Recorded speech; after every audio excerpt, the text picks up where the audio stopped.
Rome didn't rise because it was mighty. It rose because it was different. In 753 BC, on a muddy hill beside a sluggish river, a handful of shepherds, outlaws, and refugees built a small settlement. No walls, no laws, no king, just fire, family, and a promise. If you fight for us, you belong to us. They called themselves Latins. Their neighbors called them barbarians. But Rome had one secret no other city had. Citizenship was earned, not born. When the Sabines refused to give their daughters, Rome didn't invade. It tricked them. It took their women. And when they came to war, they stayed. They married. They became Roman. This was the foundation. Absorption, not annihilation. By 509 BC, they overthrew their last king. And instead of replacing him with another ruler, they invented something new, the Republic. 2 consuls, a senate, laws written in bronze. For the first time in history, a state was ruled not by a god-king, but by men who answered to the law. Rome wasn't just a city, it was an idea. For centuries, Rome fought not for glory, but for survival. Surrounded by Etruscans, Samnites, and Gauls, it had no choice but to adapt. In 390 BC, the Gauls sacked Rome. The city burned, the Senate fled, but Rome didn't break. It rebuilt better. It forged the Roman legion, disciplined, flexible, relentless. Soldiers marched 20 miles a day in full gear. They built camps overnight. They formed the testudo, a living shield wall that could withstand arrows, stones, and fear. And then came Carthage, a wealthy North African empire, master of the seas, ruled by merchants, not warriors. In 264 BC, Rome and Carthage clashed over Sicily, the First Punic War. Rome had no navy, so it built one in 60 days, copying a wrecked Carthaginian ship. They turned rowers into soldiers. They invented the corvus, a boarding bridge, and turned sea battles into land fights. They won. Then came Hannibal. In 218 BC, he crossed the Alps with elephants, crushed Roman armies, killed 50,000 men in one day at Cannae. Rome could have surrendered.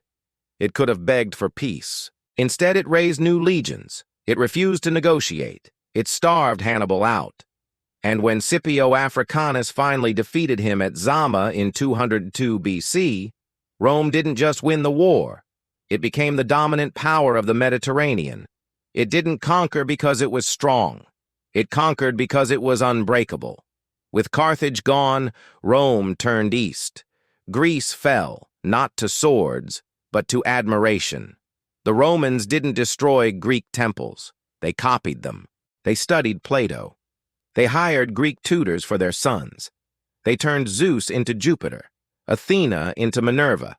By 146 BC, they destroyed Corinth and claimed Greece as a province.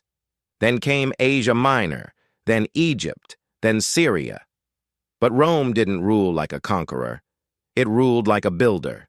It paved 50,000 miles of roads, so legions moved faster than any army before. It built aqueducts that brought clean water to cities from miles away. It gave conquered people citizenship, not as a reward, but as a tool of control. A Gaul could become a centurion. A Spaniard could rise to the Senate. A freed slave's child could vote. It didn't matter where you were born, only what you did.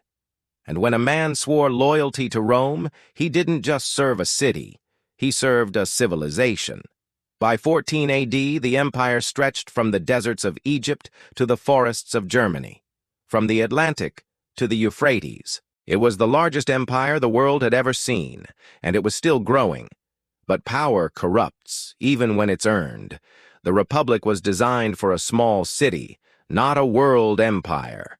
Wealth flowed into Rome, but only to the rich. Land was seized. Farmers became homeless. Slaves replaced free labor. The army changed too.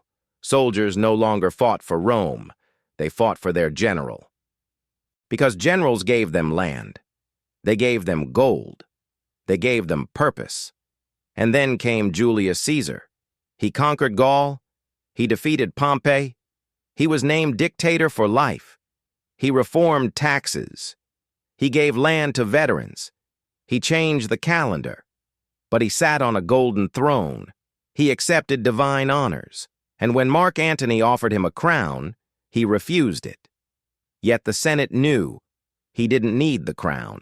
He already wore the soul of a king. On March 15, 44 BC, 60 senators stabbed him 23 times. They thought they saved the republic. They buried it. His heir? A quiet 19-year-old named Octavian. He didn't roar, he calculated. He formed the second triumvirate. He executed enemies. He defeated Antony and Cleopatra. And in 27 BC, he walked into the Senate and said, "I restore the republic." And the Senate, broken, grateful, terrified, gave him a new name, Augustus, the revered one. He kept the Senate. He kept the laws. He kept the rituals. But every coin bore his face. Every legion swore loyalty to him. Rome was no longer a republic. It was an empire. And Augustus had made it look like freedom. For 200 years, Rome knew peace. Not because the world was gentle, but because no one dared to challenge it. It stretched from Scotland to the Nile, from Portugal to Mesopotamia. It was ruled by roads, by law, by bread and circuses. There were 1,000 cities with Roman names, 10 million citizens with Roman rights, legions of 300,000 men stationed from the Rhine to the Euphrates. The Colosseum opened with 100 days of games, 9,000 animals slaughtered. The Pantheon stood as a temple to all gods and to the divine authority of the emperor. The economy? Gold from Spain, grain from Egypt, silk from China, slaves from Gaul, wine from Italy. And the people? They didn't care who ruled, as long as there was panem et circenses, bread and entertainment. The Republic was dead, but the empire? It was beautiful. The Western Roman Empire fell in 476 AD when Odoacer deposed the last boy emperor. No fanfare, no battle, just a letter. The West no longer needs an emperor, but the East, Byzantium, lived on. For another 1,000 years, the Roman Empire continued in Greek, in gold, in icons, in law. And Rome's legacy? It never vanished. Our laws are based on Roman civil code. Our languages have Latin roots in Spanish, French, Italian.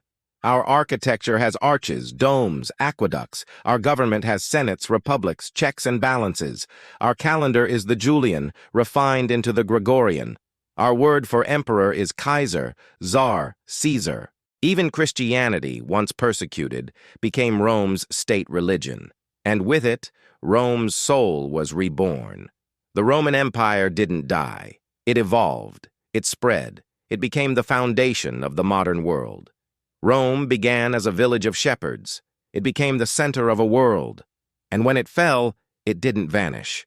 It was absorbed into the bones of every nation that followed.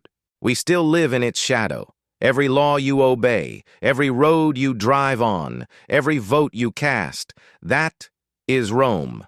If this story moved you, the rise, the fall, the immortality of Rome, subscribe to His Talks AI, where history doesn't just repeat, it lives.